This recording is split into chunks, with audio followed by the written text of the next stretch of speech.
Hello, নমস্কার সবাইকে। আশা করছি আপনারা সবাই ভালো আছেন, সুস্থ আছেন। সকালে ঘুম থেকে উঠে চা জলখাবারটা সেরে এবার লেগে পড়েছি রান্নায়। ভাত হবে বলে চালটা ভিজিয়ে রেখেছি, আর হবে লাল শাক, আর হবে পমফ্রেট মাছ।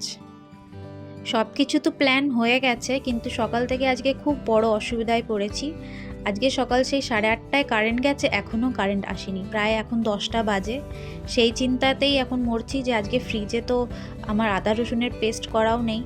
আর আমার সাথে এইরকমই হয় জানেন, যেই এতদিন ধরে ফ্রিজে আদা রসুনের পেস্ট ছিল তখন একদিনও কারেন্ট যায়নি। যেই ভাবলাম যে আজকে একেবারে বান্না করে নেবো আর ফ্রিজেও রেখে দেবো, রান্নাতেও করে নেবো, কিন্তু না, আমার কপালটাই এইরকম। আজকে খুব ইচ্ছা ছিল যে পমফ্রেট মাছটা একটু ফ্রাই করব আদা রসুনের পেস্ট দিয়ে, একটু বেসন দিয়ে, কিন্তু হলো না। দেখি এবার কপালে জোটে কি না। আমি ভাতটা তো চাপিয়ে দিলাম, আর এখানে আমি শাকগুলোও কেটে নিচ্ছি। ভাত আর শাকটা করে নিই, ততক্ষণ যদি কারেন্ট আসে তো ভালো, নইলে এমনি ফ্রাই করে নিতে হবে। যদি শাক টাক হয় আমি কি করি, আগের দিনই আমি শাকটা বেছে ধুয়ে ঝাঁঝরি থালায় ঝাড়াতে দিয়ে দিই, জাস্ট সকালে উঠি আর সঙ্গে সঙ্গে কেটে চাপিয়ে দিই। আর এখানে আমার শাক কাটাও হয়ে গেছে, আর রসুন জিরে শুকনো লঙ্কা ফোড়ন দিয়ে দিলাম, তারপরে আলুগুলো ভেজে নিলাম। এবার দিয়ে দিচ্ছি শাকগুলো। এই শাকটা হতে বেশিক্ষণ লাগে না, যা শাকে যা জল থাকে তাতেই শাকটা হয়ে যায়, খুব একটা জল আমি দিই না। দিয়ে দিলাম নুন আর হলুদ, ঢেকে দিলাম আলু আর শাকগুলো গলে যাক। আর এখানে আলু শাকগুলো খুব ভালো করে গলেও গেছে, আর আমার শাক রান্নাটা হয়ে গেছে। ভাবছি ডাল করে নেব, এখনও কারেন্ট আসেনি, আমি সব তৈরি করেই রেখেছি, মিক্সির জারে সব রেখে আবার প্লাগের সুইচটাও অন করেও রেখে দিয়েছি যাতে আসুক কারেন্ট আর একদম ঝটপট আমি রান্নাটা করে নিই। ডালটাও চাপিয়ে দিলাম, হোক এটা গন্ধরাজ লেবু দিয়ে আজকে ডালটা করব। কিন্তু আমার কাছে কারি পাতা নেই, চলুন বাইরে গিয়ে একটু কারি পাতা ভেঙে নিয়ে আসি। আর এখন প্রায় 12টা বাজে, রোদের তেজ দেখছেন, সূর্য নিজের ব্রাইটনেসটা কমাতেই চাইছে না। এই গরমে এই গন্ধরাজ লেবু দিয়ে ডালটা মন্দ হয় না জানেন, খুব ভালো লাগে। আর তার জন্যে ফোড়নের জন্য একটু কারি পাতা দিলে আরও ডালের স্বাদটা বেড়ে যায়। তাই পাশের একজনের বাড়িতে কারি পাতা নিতে এলাম।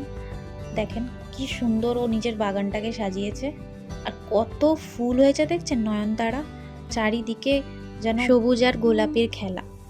দেখেন কি সুন্দর, পুরো গাছ ভর্তি ফুল হয়েছে। আসলে এনারা খুব যত্নও করেন, সকাল সন্ধে গাছের পিছনেই লেগে থাকেন। দাঁড়ান টুকুস টুকুস করে ভেঙে নিই আমি। হয়ে গেল আমার কারি পাতাগুলো ভাঙা। আমারও এরকম একটা বাগানের খুব শখ জানেন। আমরা তো ফ্ল্যাটে থাকি, তাই এরকম বাগান আর সেরকম কিছু করতে পারি না। আর আমাদের 1 BHK ফ্ল্যাট, তো সেরকম সামনে কোনো বারান্দাও নেই যে একটু গাছপালা লাগাবো। খুব শখ, কিন্তু আর হয়ে উঠিনি।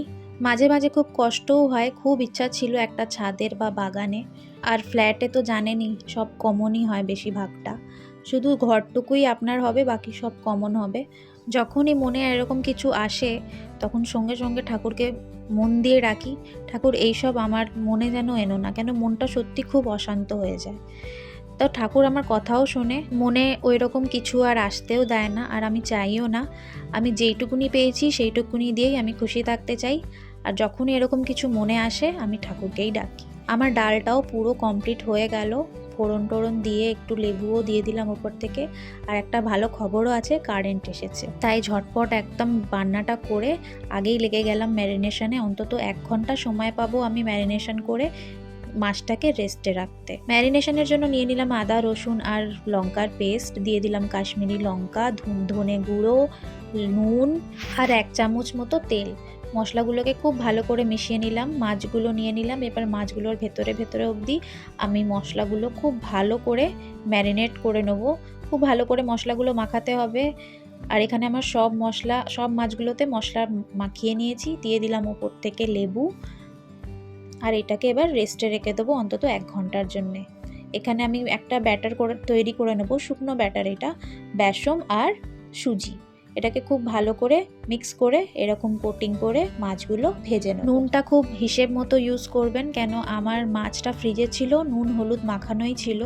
আর আমি এই শুকনো ব্যাটারে কোনো নুন বা লঙ্কা বা হলুদ কোনো কিছু একদম ইউজ করিনি। ব্যাস তৈরি হয়ে গেল। এই পমফ্রেট ফ্রাইয়ের জন্য আমার সকাল থেকে খুব ভালোই আমি চিন্তায় ছিলাম।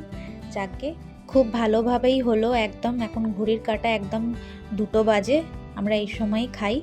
তাহলে ব্লগটা এখানেই শেষ করছি। আশা করছি আমার ব্লগ আপনাদের ভালো লেগেছে। অবশ্যই কমেন্ট বক্সে জানাবেন, আর লাইক শেয়ার কমেন্ট করতে একদম ভুলবেন না। দেখা হচ্ছে আবার পরের ব্লগে।